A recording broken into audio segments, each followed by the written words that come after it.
Hi, APPSC మరియు టీఎస్పీఎస్సీకి సంబంధించి group 1, group 2, group 3 ఆన్లైన్లో క్లాసెస్ అందజేస్తున్నాం. క్లాసెస్ మీరు ఎప్పుడైనా చూడొచ్చు, ఎన్నిసార్లు అయినా చూసుకోవచ్చు. టిల్ ద ఎగ్జామ్ వరకు ఈ సర్వీస్ మీకు ఇవ్వబడుతుంది. క్లాసెస్తో పాటు మనం మెటీరియల్ పీడిఎఫ్ ఫార్మాట్లో ఇస్తున్నాం. మెటీరియల్తో పాటు ఎవ్రీ వీక్ కన్సిస్టెంట్గా టెస్ట్ కండక్ట్ చేసుకుంటున్నాం. సో లాస్ట్ సాటర్డే నాడు మనము ఇండియన్ పోర్ట్స్, మేజర్ పోర్ట్స్ ఏవైతే ఉన్నాయో దానికి సంబంధించిన బిల్లు లోక్సభలో పాస్ అయింది. సో రాజ్యసభలోకి ఆ బిల్లు రావటం జరిగింది. సో దాని మీద మనం క్వశ్చన్ ఫ్రేమ్ చేసి అభ్యర్థులకి ఇస్తామని చెప్పాం. సో ఈ ప్రశ్న అనేది కాస్త ఇంపార్టెంట్. సో దానికి అనుగుణంగా ఏ విధంగా ఆన్సర్ రాయాలి, ఈ ప్రశ్నకి ఈ లోపల ఏమేమి కంటెంట్ని మనము చేర్చాలి మొదలైన అంశాలన్నీ కూడా తెలియజేస్తాను. సో ఇక్కడ మీరు అబ్జర్వ్ చేస్తే parliament clears bill to replace existing port trust. ఇప్పుడు ఏదైతే పోర్ట్ ట్రస్ట్ది సంబంధించి ఉన్నదో బిల్లు యాక్ట్ ఉన్నదో దానిని రీప్లేస్ చేసి provide greater autonomy to major ports in India. So major ports ఏంటవండి? 12 మేజర్ పోర్ట్స్ ఉన్నాయి. సో ఇవన్నీ కూడా మేజర్ పోర్ట్స్ ఇన్ ఇండియా. సరే, ఇది ఆబ్జెక్టివ్ పాయింట్స్ ఆఫ్ వ్యూలో ఆ మేజర్ పోర్ట్ యొక్క ప్రాధాన్యత ఏంటి, ఈ మేజర్ పోర్ట్ యొక్క ప్రాధాన్యత ఏంటి, ఇట్లా మనము స్టడీ చేస్తాం. కానీ గ్రూప్ 1 మెయిన్స్ స్థాయికి వచ్చినప్పుడు ఈ మేజర్ పోర్ట్స్ యొక్క సిగ్నిఫికెన్స్ ఏమిటి, దీని యొక్క ప్రాధాన్యత ఏమిటి,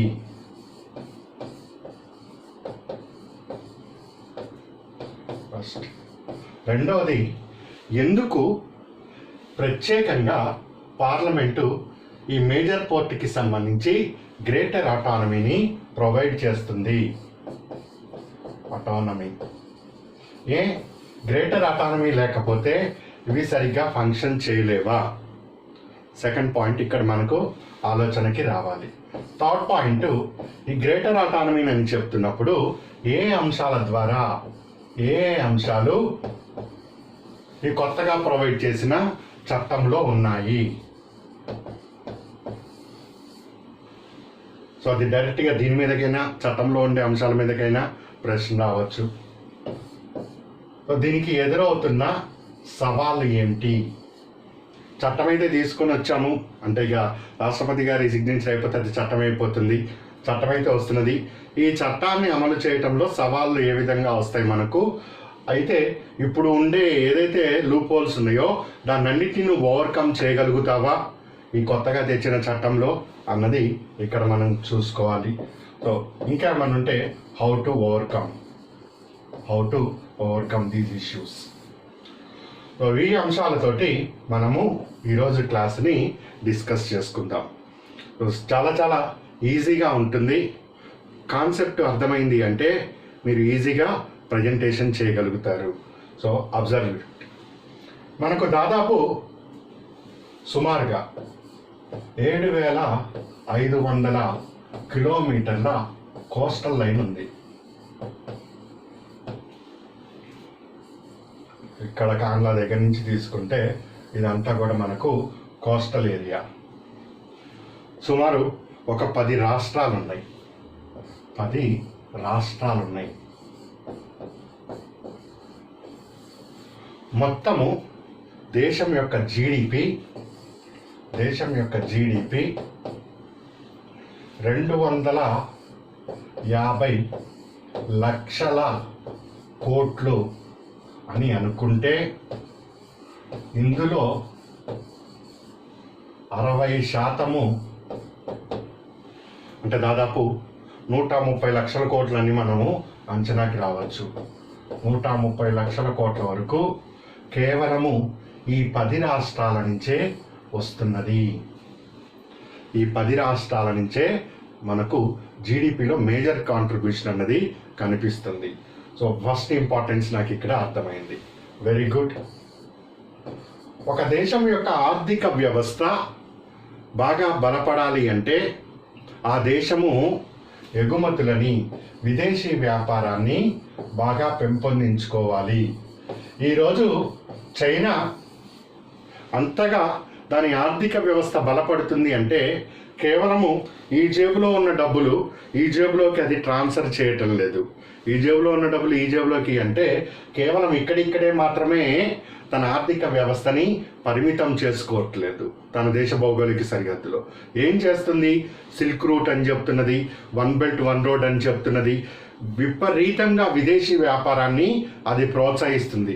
ఒక్కసారి ఆలోచించండి, ఈరోజు మనము మన ఇంట్లో వాడే వస్తువు మేడ్ ఇన్ ఇండియా కన్నా మేడ్ ఇన్ చైనా వస్తువులు ఎక్కువగా ఉన్నాయా లేవా?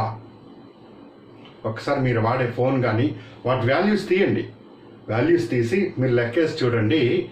సో చైనా అంతగా పెనిట్రేట్ అయిపోయింది ఇండియన్ మార్కెట్లోకి. చైనా కేవలం ఇండియన్ మార్కెట్ అనే కాదు, వరల్డ్లో ఈరోజు గతంలో కూడా చెప్పాను 30% మ్యానుఫ్యాక్చరింగ్ మొత్తం కూడా చైనా నుంచే జరుగుతున్నది. ఈవెన్ అమెరికా వాడు గొప్పగా చెప్పుకునే అమెరికా యాపిల్ ఫోన్ కూడా చైనా నుంచే వస్తుంది. దాదాపు 90% ఆఫ్ అమెరికన్ నేషనల్ ఫ్లాగ్స్ చైనాలో తయారవుతున్నాయి. చాలామందికి తెలియదు ఈ ఇష్యూస్. సో ఇంటర్నేషనల్ ఆర్టికల్స్ అయితే తెలుస్తుంటుంది. వాడు అమెరికా వాడు అన్ని ఫ్రాంచైజ్ అన్నిటికీ అప్పుడు బయట ఇచ్చేస్తుంటాడు. చైనా వాడు దాన్ని చక్కగా ఉపయోగించుకుంటున్నాడు. సో వాడి యొక్క దృష్టి మొత్తం కూడా విదేశీ వ్యాపారాన్ని విపరీతంగా విస్తరణ చేసుకోవాలి. మీరు నమ్మలేని ఇంకొక సత్యము, ఈ 1960s ఈ కమ్యూనిస్ట్ పార్టీలు అవన్నీ బాగా చైనాకి అంతర్గతంగా ఘర్షణ జరుగుతున్నప్పుడు ఇప్పుడు ఉన్న ఆఫ్రికా కాంటినెంట్ ఏదైతే ఉందో ఆఫ్రికా కాంటినెంట్ కేవలం 10% దేశాలు మాత్రమే చైనాకి సపోర్ట్ చేయటం జరిగింది ఇప్పుడున్న కమ్యూనిస్ట్ పార్టీకి. రిమైనింగ్ 90% కంట్రీస్ సపోర్ట్ ఇవ్వమని చెప్పినాయి. కానీ తర్వాత ఈరోజు ఆఫ్రికన్ కాంటినెంట్ మొత్తం 56 దేశాలు ఏవైతే ఉన్నాయో మేజర్ కంట్రీస్, 56 దేశాల్లో 55 దేశాలు పూర్తిగా చైనానా ఆఫ్రికానా అన్నట్టుగా తెలవకుండా అయిపోయినాయి. ప్రపంచంలో అత్యధిక వనరులని కలిగిన దేశం ఏదైనా ఉంది అంటే అది ఆఫ్రికా కాంటినెంటే, మార్కెట్ పరంగా కానీ సహజ వనరుల పరంగా కానీ. సో అక్కడ నుంచి నువ్వు లెక్క తీసుకుంటే యూరోప్ మార్కెట్ కానీ అమెరికన్ మార్కెట్ని కానీ ఆఫ్రికా కాంటినెంట్ కానీ అంతెందుకు ఇండియన్ మార్కెట్తో సహా మనం వాడే ఫోన్లు కానీ కూలర్స్ కానీ ప్రతి దానికి వాడు డైరెక్ట్గా కాకపోయినా ఇండైరెక్ట్గా కూడా వాడే కాంపోనెంట్స్ అందిస్తున్నాడు. ఈరోజు బైక్ ఇండియన్ బైకే కదా, ఇండియన్ కారే కదా నేను వాడుతున్నది, మారుతి కారే కదండి నేను వాడుతున్నది, అది మేడ్ ఇన్ ఇండియా 100% నాకు తెలుసు అనుకుంటావు. కానీ నువ్వు వాడుతున్న మారుతి కారులో 60% కాంపోనెంట్స్ చైనా నుంచి దిగుమతి అవుతున్న విషయము చదువుకున్న వ్యక్తిగా నీకు తెలిస్తే ఈ మాట అనవు. మీకు చైనా నుంచి ఇంపోర్ట్స్ ఆపేస్తానంటే ఫస్ట్ అగెనిస్ట్ చెప్పింది మారుతి కంపెనీ అని నేను గతంలో కూడా చెప్పాను. ఈరోజు డయాబెటీస్ కానీ బీపీ కానీ ఇంకో దానికి నువ్వు ఒక గోలీ బిళ్ళ నోట్లో వేసుకున్నా అంటే మందు బిళ్ళ ఇది మేడ్ ఇండియా కదండి, సిప్లా వాడిదే కదా, ఇక్కడే ఉన్నాడు, భారత్ బయోటెక్ ఇక్కడే ఉంది, అన్నీ నాకు తెలుసు, మా ఇంటి పక్కనే ఫార్మాసిటీ అని నువ్వు చెప్పచ్చు, వాదించవచ్చు. సో మొత్తం దేశానికే హైదరాబాద్ బల్క్ డ్రగ్ క్యాపిటల్ అని చెప్పచ్చు. నీ బల్క్ డ్రగ్ క్యాపిటల్ విలువ ఇంత. ఈరోజు 80% పైన బల్క్ డ్రగ్స్ చైనా వాడు సప్లై చేస్తేనే ఇండియాకి వస్తుంది. It's a fact pharma. So each and every component నువ్వు వాడుతున్న సెల్ తీసుకో, టీవీ తీసుకో, ఇంకో కాంపోనెంట్ తీసుకో, ప్రతి ఒక్క చిన్న చిప్ అందులో చైనా నుంచే, ఇంక్లూడింగ్ యుఎస్ఏ వాడిని నువ్వు చూసుకున్నా వాడికి కూడా చైనా వాడి సప్లై చేస్తాడు. ఈరోజు యూకే వాడు 5G టెక్నాలజీ నేను తీసుకొస్తా అన్నాడు. యూకే వాడికి 5G టెక్నాలజీ ఇస్తుంది చైనా వాడు ఇవ్వను అంటే యూకే ఒక్కసారి కింద పడిపోతుంది. It's a fact. సో ఇక్కడ పాయింట్, ఎంత విదేశీ వ్యాపారాన్ని నువ్వు విస్తరణ చేసుకుంటూ ఉంటే నీ ఆర్థిక వ్యవస్థ అంత బలోపేతం అవుతుంది తప్పితే ఈ జేబులో రూపాయి ఇక్కడ, మహారాష్ట్ర వాడిది తీసి ఇక్కడ, లేకపోతే వాడిది తీసి ఇక్కడ, ఇక్కడి నుంచి ఇక్కడికి తీస్తే ఇక్కడిక్కడే తిరుగుతుంది తప్పితే పెద్దగా వెళ్ళదు. సో ఈరోజు విదేశీ వ్యాపారం చూస్తే మనకు 80% విలువపరంగా అంటే నువ్వు ఏదైతే ఫారెన్ ఎక్స్చేంజ్ రిజర్వ్స్ వస్తున్నాయి, డాలర్స్ వస్తున్నాయి, నాకు ఇంత బాగా ఉంది అని ఏదైతే చెప్తున్నావో విలువ పరంగా నీకు జరుగుతున్నది పోర్ట్స్ ద్వారానే, కేవలం పోర్ట్స్ ద్వారానే జరుగుతున్నదండి. పోర్ట్స్ ద్వారానే వాల్యూమ్ పరంగా అంటే ఎన్ని వస్తువులను విదేశాలకు ఎగుమతి చేస్తున్నావు, క్వాంటిటీ. ఈ పెన్ను 10 గ్రాముల బరువు ఉంది, క్వాంటిటీ పరంగా చూస్తే 70% పోర్ట్స్ ద్వారానే జరుగుతుంది. క్వాంటిటీ పరంగా చూస్తే, బరువు పరంగా చూస్తే 70% కార్గో అంటాం దాన్ని. విలువ పరంగా చూస్తే భారతదేశం యొక్క విదేశీ వ్యాపారం 80% ఈ పోర్ట్స్ 12 పోర్ట్స్ మీదే డిపెండ్ అయి ఉన్నది ఈరోజు. సో ఒక్క ఫ్యాక్ట్ అయితే చాలా క్లియర్గా తెలుస్తుంది, కామన్ సెన్స్ ఉన్న ఎవరికైనా కానీ, భారతదేశ ఆర్థిక వ్యవస్థ 250 లక్షల కోట్ల నుంచి 500 లక్షల కోట్లకి వెళ్ళాలి అంటే దీనినే 5 ట్రిలియన్ ఎకానమీ అంటాం. 5 ట్రిలియన్ ఎకానమీ అంటాం. $5 ట్రిలియన్ చేరాలి అంటే ఖచ్చితంగా తన విదేశీ వ్యాపారం యొక్క సామర్థ్యాన్ని పెంపొందించుకోవాలి. విదేశీ వ్యాపారం యొక్క సామర్థ్యాన్ని పెంపొందించడం అంటే ఇక్కడ ఎక్కువ వస్తువులు తయారు చేయాలి. తయారు చేసి మొన్నటి వరకు మేడ్ ఇన్ ఇండియా స్లోగన్, ఇప్పుడు మేడ్ ఫర్ వరల్డ్, ప్రపంచం కోసం మనం వస్తువులు తయారు చేయాలి. ఆ ఉద్దేశంతో వస్తువులను ఎక్కువగా ఉత్పత్తి చేయాలి. మరి చేసి ఎక్కడ పెట్టుకుంటావు? గుజరాత్లో దాస్తావా, బీహార్లో దాస్తావా, ఎటు దాస్తావు?